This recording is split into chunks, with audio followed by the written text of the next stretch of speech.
¿Sabías que las decisiones de unos pocos banqueros podrían cambiar el curso de la historia? Los señores de las finanzas, los 4 hombres que arruinaron el mundo de Liaquat Ahamed. Se desvela cómo 4 hombres en la primera mitad del siglo XX llevaron a la economía global al borde del abismo. Este libro no solo narra sus historias, sino que también nos muestra las lecciones cruciales que debemos aprender para evitar repetir los errores del pasado. Hoy vamos a profundizar en estas lecciones, comenzando con una que es fundamental en cualquier crisis económica: la intervención del gobierno. Durante la Gran Depresión, la pasividad y el laissez-faire dejaron a millones de personas en la miseria. Ahamed argumenta que sin la intervención gubernamental, los banqueros centrales no podían por sí solos detener el colapso. ¿Te has preguntado qué papel jugarían hoy figuras como Janet Yellen, secretaria del Tesoro de Estados Unidos, y Kristalina Georgieva, directora del FMI, sin el respaldo de sus gobiernos? La respuesta podría sorprenderte y cambiar tu perspectiva sobre la economía global. No te vayas, porque en este video descubrirás por qué la intervención gubernamental es más crucial que nunca y cómo las decisiones de estos banqueros moldearon el mundo en que vivimos. Primer principio: la importancia de la estabilidad financiera. Imagínate un mundo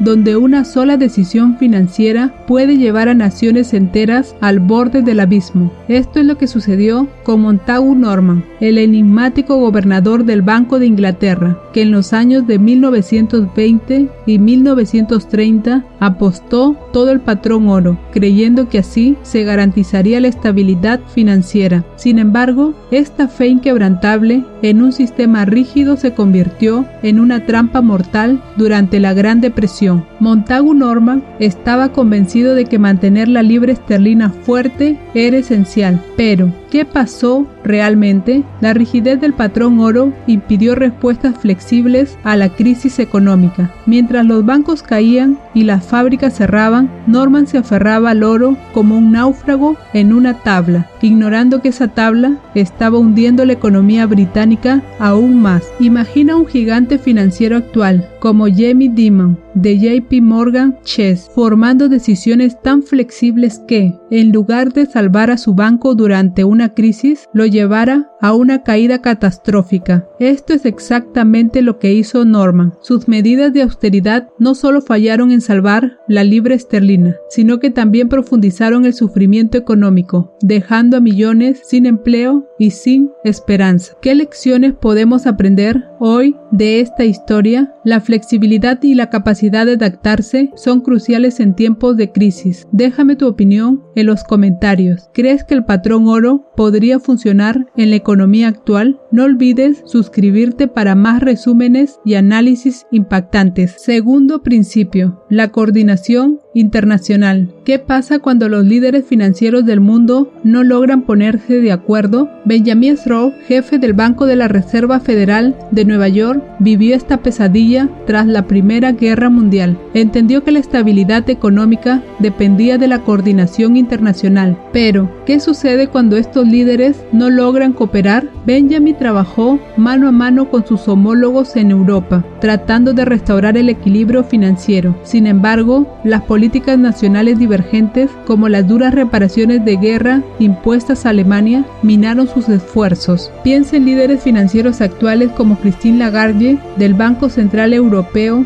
y Jerome Powell de la Fed, trabajando incansablemente para estabilizar la economía global, pero siendo obstaculizados por políticas contradictorias y conflictos nacionales. Ahamed nos muestra cómo estas tensiones y la falta de cooperación efectiva entre naciones no solo socavaron los esfuerzos de Straub, sino que también contribuyeron a una economía mundial fragmentada y vulnerable. Este desorden sentó las bases para la devastadora Gran Depresión. Tercer principio: flexibilidad en las políticas monetarias. En el mundo de la alta finanza, la rigidez puede ser letal. Émile Moriau, del Banco de Francia, lo descubrió de la manera más difícil. Defensor de la ultranza del oro, Émile creía que acumular reservas de este metal precioso era la clave para la estabilidad, pero su obsesión condujo a una deflación global que sofocó las economías de otros países. ¿Te imaginas el impacto? Durante la década de 1920, Francia acumuló oro sin tregua, creyendo que así fortalecería su economía. Pero esta estrategia limitó la capacidad de expansión de otras naciones, llevando a una crisis de liquidez. La rigidez de Émile y su negativa a flexibilizar las políticas monetarias impidieron respuestas adaptativas a la crisis económica mundial. Piensa en alguien como Christine Lagarde, del BCE, insistiendo en políticas que, aunque bien intencionadas, terminan asfixiando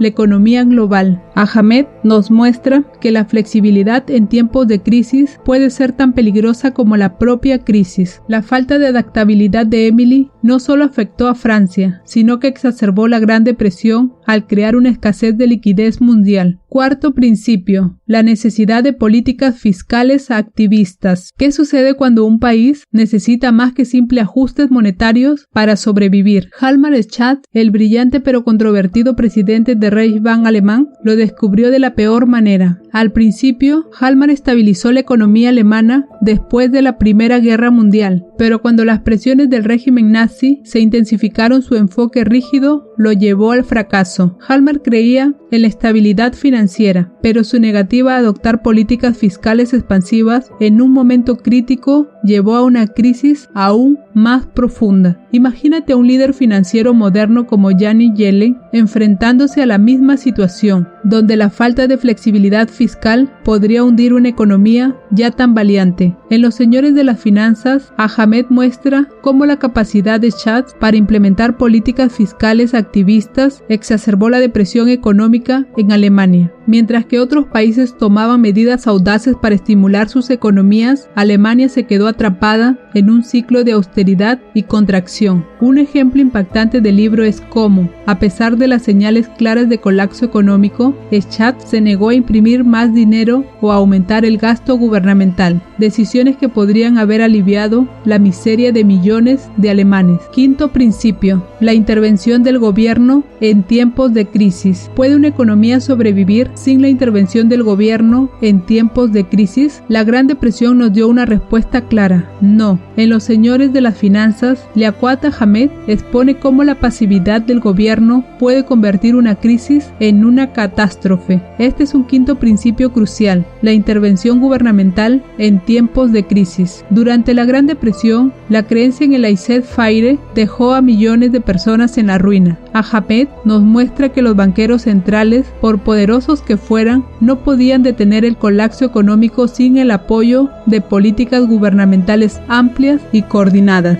Tomemos como ejemplo la actuación de Franklin D. Roosevelt, que implementó el New Deal. Sus políticas de gasto público y reformas económicas fueron vitales en la recuperación de Estados Unidos. Imagina un escenario similar hoy, como figuras como Janet Yellen, secretaria del Tesoro de Estados Unidos, y Kristalina Georgieva, directora del FMI, actuando sin el respaldo de sus respectivos gobiernos. ¿Podrían realmente salvar la economía global de un desastre? Ahmed destaca cómo la falta de intervención gubernamental en los primeros años de la depresión exacerbó el sufrimiento y retrasó la recuperación. La lección es clara: en tiempos de crisis económica severa, el gobierno debe intervenir decisivamente para estabilizar la economía y proteger a sus ciudadanos. Los Señores de las Finanzas no solo es una crónica de la Gran Depresión, sino también una lección sobre la importancia de la flexibilidad, la coordinación y la intervención en las políticas económicas. Si te gustó este video, suscríbete para más contenido interesante y apóyanos donando un café a través del botón de super gracias. No te pierdas nuestro próximo video.